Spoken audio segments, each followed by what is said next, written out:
So recently I was in LA and I had a few hours to kill, so I went to this random nearby coffee shop. I just ordered a hot lemon water with honey because I've heard that caffeine is really bad for you the day after doing coke. Anyway, I grab a table and pop open my laptop. The barista comes up to me and goes, "Oh, I don't know if you saw the sign." And she points to a piece of purple construction paper on the wall that says, "No laptop, smiley face." We just really encourage our patrons to slow down, like LA is a busy city and we just want people while they're here to be present and connect with those around them. We have these board games that you can rent and these little question cue cards that you can ask people. And I was like, oh, that's so cute. I'm gonna go to Dunkin' and play Slither.io for 2 hours. There is an epidemic sweeping our country of shitty small cafes thinking they can stave off the impending metaverse by banning laptops, unplugging their routers, and painting over their outlets. Like, I'm so sorry flicking the bean of West Hollywood, but the age of VR is upon us, whether you like it or not.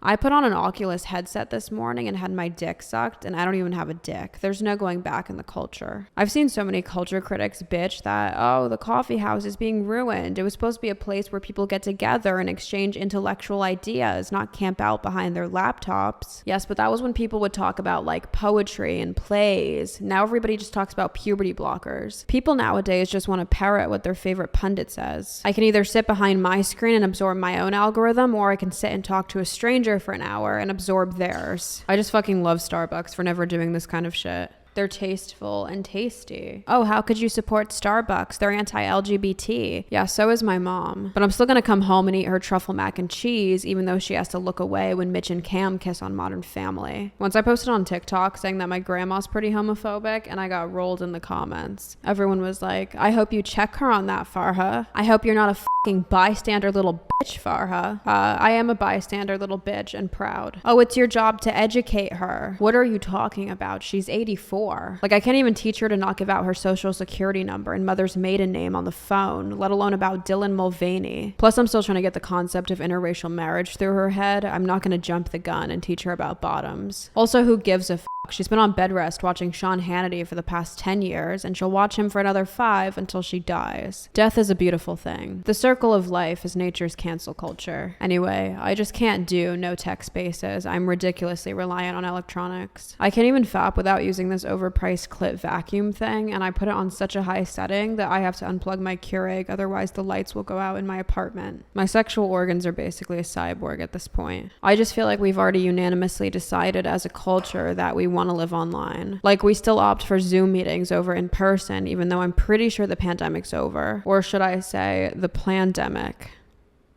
I'm trying to see where you guys fall on conspiracies so I can pander. Our brains aren't designed to process this much information. We're not meant to be online. I don't know which soy piece of shit hippie decided for the culture that our brains, which have the neuroplasticity to like perform heart surgery and build bridges, somehow just like can't do Twitter. I feel like it's propaganda on behalf of boomers because they just don't like tech. It kills their favorite parts of the day. They don't like ordering on the kiosks at cafes because they like going up to the barista and saying, oh, it's not free today. They enjoy doing their little geriatric riz. It's what keeps them alive. They hate that they can't touch the arm of an iPad taking their order and tell it that it's too pretty to not have a boyfriend. I love being chronically online. My mom says to me, Farha, you're wasting your life away being on your phone all the time. And I had to explain to her, Mom, this is not a toy, it's a tool. From this little device in my pocket, I can read any book in the world, learn any language, and become a politically and culturally informed citizen.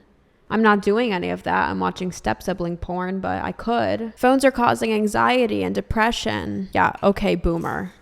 Am I addicted to my phone? 100%. When I'm feeling dread, I pop open Pinterest and a Pepsi and I stare at pretty people. It's like my existential pacifier. My phone definitely causes more harm than help in my life. It's not even a question. I haven't made a phone call since 2008, and my screen time is honestly disgusting. 4 hours a day on YouTube, 1 hour a day on Instagram, 2 hours a day on X, not Twitter, the porn site, 5 hours a day on Telegram. Telegram, if you don't know, is this really cool app notable for having a lot of of white supremacists on it. But that's not the main reason I love it. It's because it has this feature where you can delete messages not only from your phone, but from the other person's phone. That design could be because terrorists use this app to communicate and want to hide their tracks, but I use it to gaslight guys. So for instance, I was seeing this musician and I was supposed to go to one of his shows, except I was really tired. So when he sent me the address, I just clicked to delete it off both our devices. He didn't know about this feature and he was like, oh, I didn't see you there. And I was like, yeah, you didn't send me the address. And he was like, oh, my bad. I thought I did. So I got away with it. But I took it a step further because I'm a sociopath and I said, maybe you just subconsciously didn't want me there. What do you mean? Like maybe you just didn't send the address for like a reason you're not even fully aware of. So just think about it. I mean, I guess it's possible. You do tend to drink a lot at these events and then there's your Coke problem. Okay, stop talking. It backfires sometimes. They did this experiment once where they asked participants to sit in a room without any electronics and just entertain themselves with their thoughts. The participants were also informed that there was a button in the room and if they pressed it, they could self-administer an electric shock to themselves. Many participants pushed the button multiple times because they preferred shocking themselves as a distraction than having to sit alone with their own thoughts. Oh, well, how long did they have to sit in the room for? Weeks or months? 6 minutes.